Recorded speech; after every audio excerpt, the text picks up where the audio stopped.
What's going on, guys?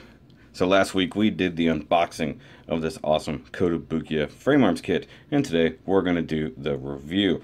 But first and foremost, let's go ahead and take a look at the box. We sort of looked at it last time. I gave a quick little walk around, but take a little look at the artwork here. You got some nice explosions happening here, dirt flying this way, blasts happening from cannons over here, and this something of a robot kind of right here.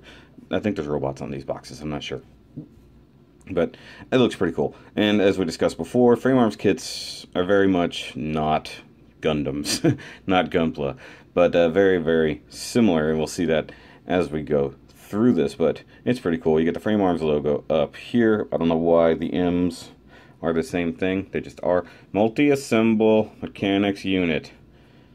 Yeah, that. And the 1/100 full action plastic kit. Yay, that's a very Japanese thing. And you got the XFA-01, which is the W2 Spectre. So I think Spectre is one version of this, and the W2 is this version. We're going to take a look at least two of the different versions of what you can do with this kit. There are three, from what I could tell, on the box. And of course, down here you got Design Works by Kotobukiya. Basic design is Yanase Takayuki. Modeling is by Kotobukiya. And then, of course, craftsmanship, Kotobukiya. And you got illustrated by Tomo. Very good, Tomo. It's not a Gundam kit, so we're not going to end up with it upside down. So, and yeah, this thing still has a ton in the box. So you got a whole bunch of good shots here. So you get obligatory front and rear, although you can't read front and rear. But you got some nice measurements there. 15 meters tall. Weaponry right there. I don't believe it says how heavy it is. 14 tons possibly right there. All the kinds of other read-ups that I can't read because it's in Japanese and I'm not. You've got what looks to be some under-shield mounted weaponry, which is always fun. You've got new, everywhere new. And we'll discuss new versus old and other things. You got the frame architect right there, which is what makes Kotobukiya frame arms what it is. And you have the alternate version right here that has a name that's in foreign languages. And you guys... that's not the other picture, that's just it in attack mode. I'm stupid. Okay, moving around. And you got hand-drawn, computer-drawn version of it right there. And actually looks pretty cool. The only thing that sucks is you don't get decals for any of these things. And that would have actually been really fun. Because, yeah. Yeah, I'm just going to keep moving the box. Anyways. And come around here, and it's the boring side with all the warnings and crap. So this is... probably saying all the same things that Gundam says, but in a whole lot more text.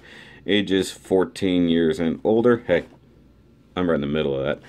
Then you got, this will make children 0 to 3 sad. Something that looks like the Magic School Bus. And a whole bunch of stuff going on here. It's hard to tell. Hey, there's a little guy with a toilet. Excellent. And I bet that's 3,800 yen. So around about $40 is. And you have different, UPCs for whichever country you're in. That's kind of cool. Made in China. It's a Japanese thing, made in China. And I said it wasn't going to go upside down, but I lied. Ha! Even frame arms can't resist being upside down. So let's get to the build montage, because once again, you guys love build montages, right? Right, Nick? Yeah! By the way, Nick's here. Hey! Build montage. Build montage.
That was an exciting build montage, wasn't it, Nick?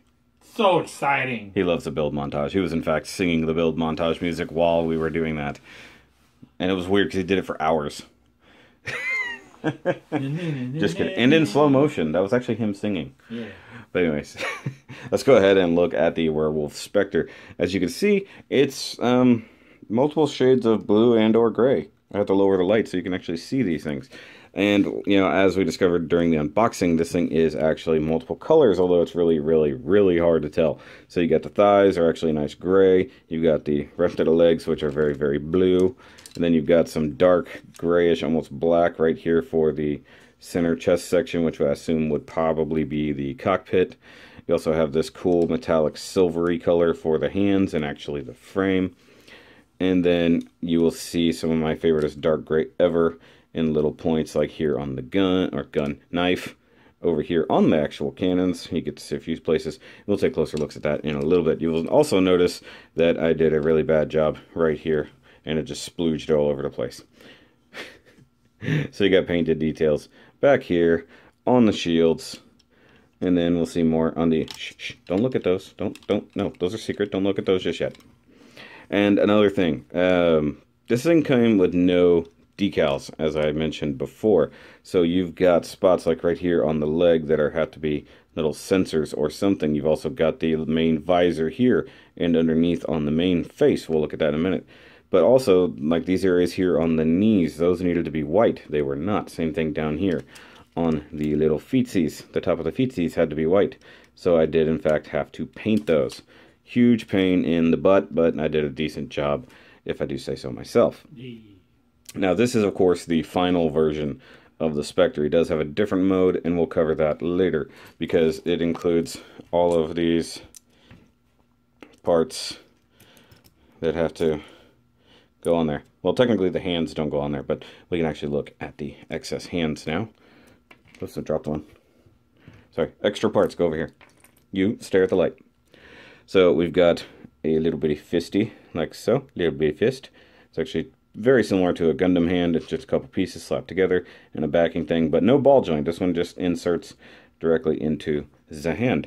So here we have a normal hand that is, you know, made for holding weapons, but this guy only holds that knife, so really doesn't do much good. Just kind of pop it into what I assume is a poly cap right there in the assembled wrist. And then you also have expressive hand. This is, of course, the expressive left hand. The expressive right hand is already on there. And the holdy right hand is right there. And realistically, this is about all the accessories that don't go on him at any time. Otherwise, it's just really cool looking. Now, yeah, I really dug the fact this thing came with a buttload of weapons. Obviously, huge cannons that are actually helping him stand. And, of course, hidden things over here. He's very, very heavy arms. And in some aspects, a lot like Virtue, but like dark, you know? But Kotobukiya kits are not Gundam kits. They definitely have different issues, and a lot of them pertain to the way the frame works, because it's meant to be assembled and reassembled in different configurations. Some things don't stay on very well, much like, if I can actually, that. So that entire thing, you can see right in here. You've got multiple places where you can plug the hips in, so it can actually go higher or lower depending on the kit you're working on, which is actually a neat idea. However, when it just comes apart like that, it sucks. And because you never know what you're going to need it for later, you don't want to just glue it in place, you know? So, but I mean, other than that, it's pretty cool. So the actual hip does still rotate. We'll talk articulation here in a little bit. On this one, I did actually get to play with my little chrome pen a little bit. So you see these little bitty dots right there, and then these spots up here on the main shields. Not to mention all of the visors were hit with some chrome pen and then some red paint. It looks orange right there because of the way the light's hitting it, but see, yeah, it looks a little bit more red there. But yeah, so that's essentially what it's supposed to be. It's supposed to be orangey, and it's like, paint code match this, and I can't do that because I can't read it, you silly Japanese people. Well, this thing actually has some nice presence.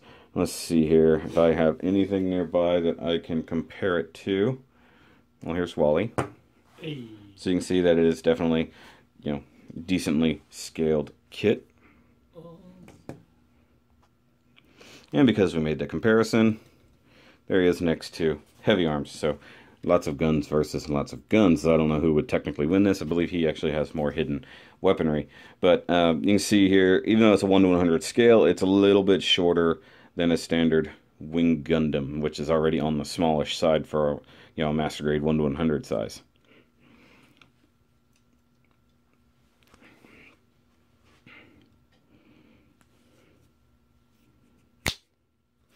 Alright, so let's go over articulation real quick, and it's going to be a little bit of a mess for the same reason that I showed you with the hips. So, with the head, he can rotate, but the giant snout of a visor gets in the way, so he can't necessarily go all the way around, depending on which way you go, but he can get some really good range one way or the other. He can look up about that far, he can look down about that far, and there's no turkey neck involved. If I push that too far, I'm scared it'll actually break. Now the shoulders do have a nice compound hinge right in there, so you can waggle it up and down like so. You can flop it forward like so. You can, of course, go all the way around because the arms are just plugged in right there.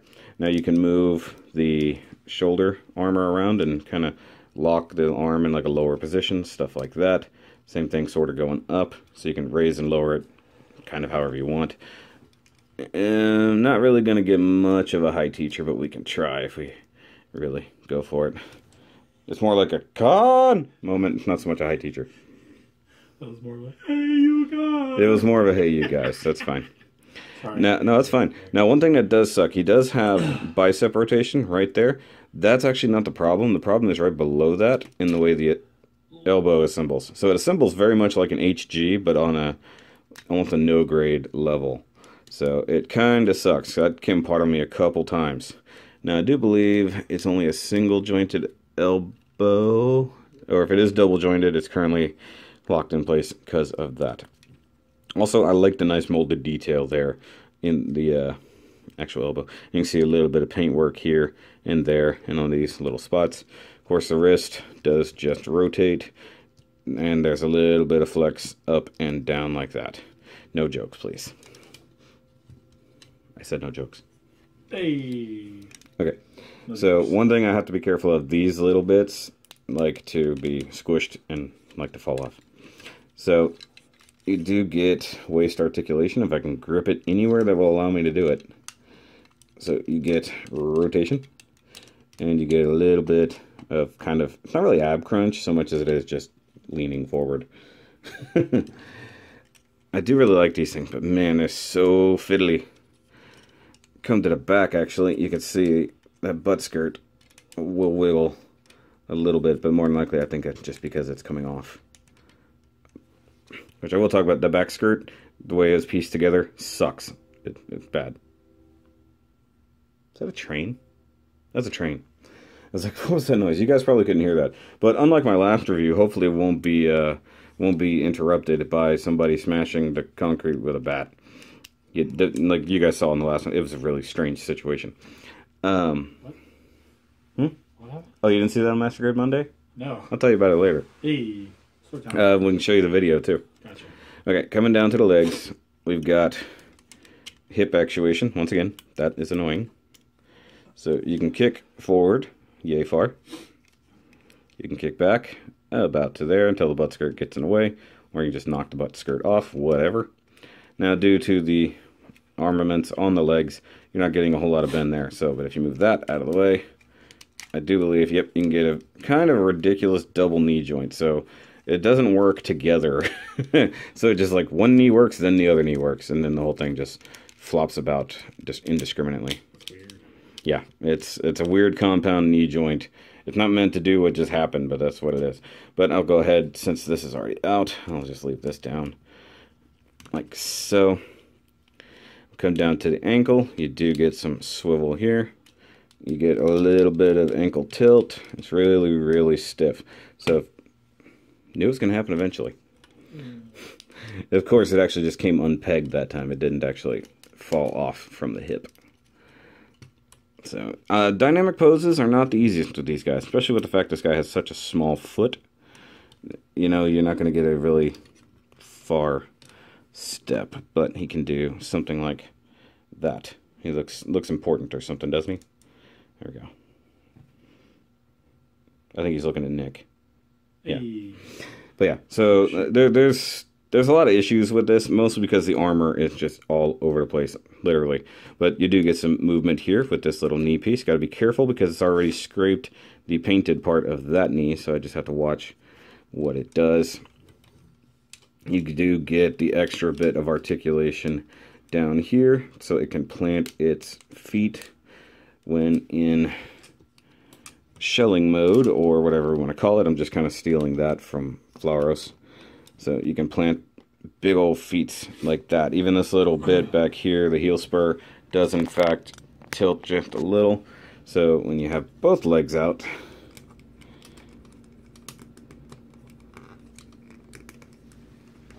man, that's a pain.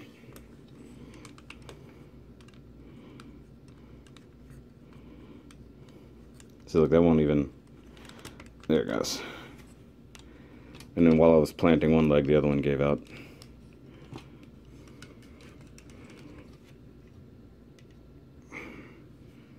You can get a weird mode like that, where he's basically skiing. Now you guys, he kind of wants to fall over. You can see the legs are just doing whatever they want to do at this point. So one thing I do, I usually will just pose these things, and that'll be the end of it, you know.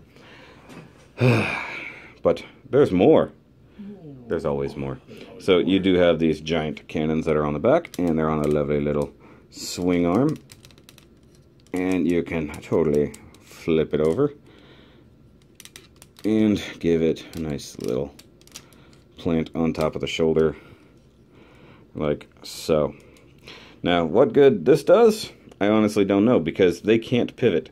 This outer one moves just a little bit. It's on a tiny ball joint. You guys can see I had a little bit of green paint on top of the chrome, which there's some issues with that. It probably would require some clear coat first. The Tamiya green tend to want to break down the chrome and make it look more like a metallic versus a shiny chrome. But I mean, it does actually make for a decent look. It's just not exactly practical. Not to mention, if he's aiming with the visor here, he's not pointing the guns where he wants to aim. I mean, you can turn the body and try to aim it. That sort of defeats the purpose. Once again, looks good, not exactly practical. But wait, there's more weapons, because these like heavy arms, like I said. As we saw before, you have shields right here hanging about. If you raise said shield up, you can see there are, in fact, more cannons underneath. And those cannons don't want to stay exposed because they're stupid. So we'll just do this. So you can see it's just a couple little cannons, and they're just sandwiched together. I've added some dark gray to it there. You can, in fact, remove the entire thing from the shoulder because you're not paying attention. And it only has this little bitty peg to rest on. And it's honestly fairly well loose. This part is actually not bad. This part is not bad. It's only this part that's bad. Did you catch all that? Point at the part that's not good, Nick. I'm just kidding. Don't get your hands out of my review. I'm just kidding. Swiping, no swiping. Swiper, no swiping. So you can remove these things and just have them chilling out like so. I guess if you had a spare hole sticking or something sticking out somewhere, you could totally mount that. But you have like a triple mounting area right in here, which also comes into play later on when we put it into its alternate mode. But I actually think it's a pretty neat little gimmick, of course, hiding things under shields. Speaking of that, we have another shield, because always shields.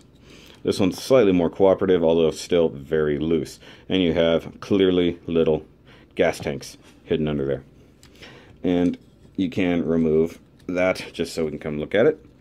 So very much like its Gundam counterpart, he does have little hidden missile pods. Now, I have not attempted to open these since they were assembled. So hopefully they will cooperate.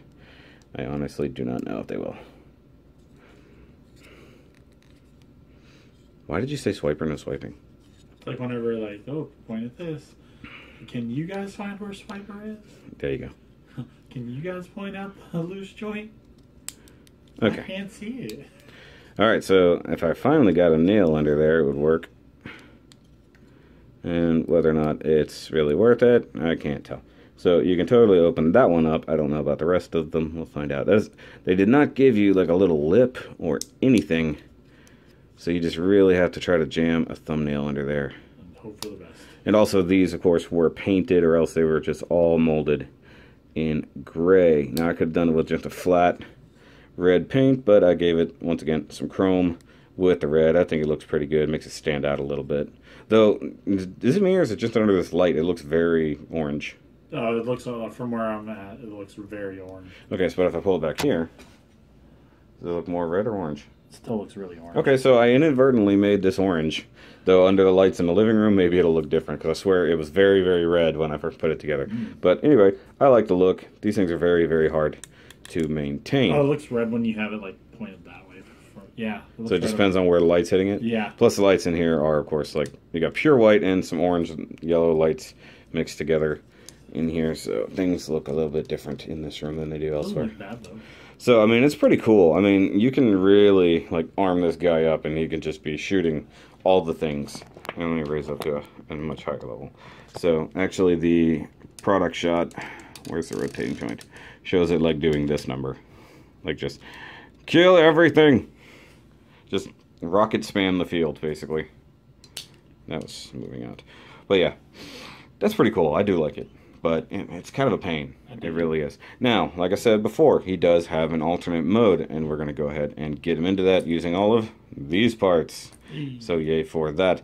I will skip the actual switching of parts because that's going to be a pain in the butt. We will just go ahead and put it on the screen looking like this. And yeah, I mean, it's not a ridiculous change, but it's a noticeable one. So now you no longer have these white bits mounted up here, and you actually gain some symmetry with the exception of the head. So the shields are now mounted up here on the shoulders, which is cool and all. There is an alternate version to that. We'll show that off in a second. And we did have to sacrifice the shield-mounted weaponry for this mode. And the other thing you get is the cannons are now mounted like so, which, in my opinion, is slightly more badass. And the cool thing is you can actually lower them down just a little bit and actually rest them on the shoulders if you do it just right. Like so. So, I don't know what it reminds me of. There's definitely Gundams that I can't think of off the top of my head that this is incredibly similar to. But still in that very heavy arms or even gun cannon. Actually, very gun cannon in this case. Yes, thank you, Nick. But yeah, this is actually a pretty neat form. So this is one of the alternate forms before the W2. So the W2 was the one we saw first. It's not just a tax form. But you do get this cool alternate face mask like that, and it did give it some nice little painty paint right there, some gray, some of the chrome and other, and it does do just like the Jagan did. You can pop it off and raise it up, so now you can see his very, very G1 Autobot head, and that is just so cool. I mean, it even looks like Grimlock realistically. Here, Nick, look at that. Oh, that's cool. Isn't that neat? But doesn't it look very G1? Yeah. Isn't that cool? It's like a stealth Grimlock if Grimlock was actually like... Yeah, Grimlock, but just weapons. All the weapons was Grimlock. Come on, cooperate. Just trying to get the feet to cooperate here. But yeah, this mode's actually pretty neat. And of course, another thing you can do, you don't have to do this, but you can remove the shield. You can remove the little swivel points. If I can get it to pop off, they just clip on, and you do get some mounts so that you can actually forearm shield this guy. Although I do believe that might not be correct. No, that's right. Okay. So pull this one off. They do just go in there, and they can swivel. I do wish they were polycap mounted, but you know, you do what you can. Actually, let's go ahead. Let's swap this one. Let's see what happens if I swap it. Oh, it's even worse. Let's not do that then. It's like, let's not do that. It's actually worse than what I was thinking. Come on, plug into the forearm, you little goofball. There we go. So now he even has some awesome forearm shields, so he can really cover himself up when necessary. Isn't that neat? That's awesome. Yeah. So he does have some really cool stuff about him, but like the fiddliness of these legs, these front feet thingies annoy the crap out of me. They're just mounted on a little ball joint slider like so. They just seem real finicky. And they're incredibly finicky. Not to mention these feet themselves are just absolutely annoying. You get a ton of rear swivel. What good does that do you? You need front. It needs a toe point, if anything. And I didn't actually mention this, guys. I hadn't gotten to it just yet. On the arms, you can see right here, really bad stress marks. So all 4 spots right here were the 2 or 3 halves of the arm. 3 halves? Anyways, the 3 pieces of the arms come together. It actually stresses severely, even to the point that this one actually split open and I had to glue it back together and then try to sand it down. You can see that right there. That was really bad. So the plastic quality is not always the same as like Bandai's would be. So where they should have like a slightly softer plastic to accommodate something like that, you know, so it wouldn't break, you know, that would have been, you know, fairly well nice. They didn't do that. But in this case, you know, you just gotta suffer through it, and it is at least the back of the arm.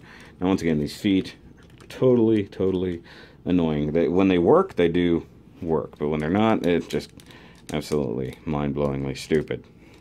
But he's pretty cool. Now, what would have been nice, once again, they give you these little bitty ball joints like that. That's what gave that one gun a swivel. If they had actually made this the connecting point for those, and you could actually swivel the guns just a little bit, would have been a better kit, in my opinion. And one accessory I have not even talked about yet is his little hunter knife down here. So, very simple blade, you know. It's a very just straight black. I gave it some gray on the handle just to break it up. It's very much like the Jagan. And actually, Nick, you said it looks like the Jesta. It looks a lot like the Jesta. Except the Jesta is probably significantly larger. It's probably like this, right? Yeah, the Jesta is very tall for a 1/100. It's a much bigger because it kit comes in from general. the Unicorn series, and everything in the Unicorn series is like huge. Indeed. I wonder. I never tried this. If anything, it's more like a bulky Jesta cannon. Yeah. I'm trying to see if I can make this function up here. Let's see. Oh, there we go. That works. Just plant the guns wherever. And that actually is on a swivel now, so you can whip them out. That's actually pretty cool. That's an accident waiting to happen. But I need to switch that around. So one cool thing is, because this thing does come the way it does, you know, you do get some fun, playable options. Very modular. Yes, modular is exactly what they went for with this. Okay, that's better. Whether or not it's useful, no clue, but it's better. So mount that back on there. That's how they give you so many mounting options. And pretty much, with the exception of how the armor mounts to itself, you can mix and match kits. You can do a lot of things. So these things were made to be kit bashed. So realistically, like a lot of the stuff you'll find on this, you'll find on other kits, or they'll use very similar base kits between all of these things. Like this one has the parts for the Gurai. That's where it has the tank treads on the back of the legs, which is the only option I did not build for this. We can do that another day, because that'll require a whole lot of paint in and of itself. Now I wonder if I can find a way to mount this. It's not going to look as cool, but I bet I can.